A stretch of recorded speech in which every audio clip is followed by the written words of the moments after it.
घर में से निकलेली सुंदरा बेटी, चौका बैठी गईली।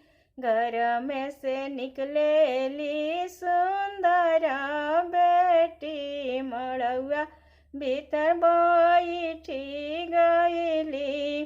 पीतल के टिकवा देखी रुसी गईली, पीछा घुसुकी गईली। पीतल के नथिया देखी रुसी गईली, पीछा घुसुकी गईली।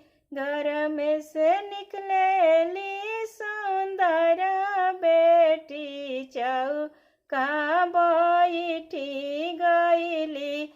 घर में से निकलेली सुंदरा बेटी, मड़ौआ भीतर बैठी गईली।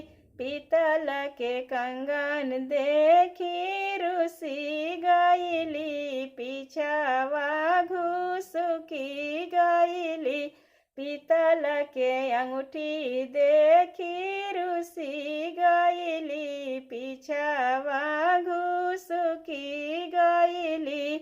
पीतल के हार देखी रुसी गईली, पीछावा घुसुकी गईली। पीतल के हार देखी रुसी गईली, पीछावा घुसुकी गईली।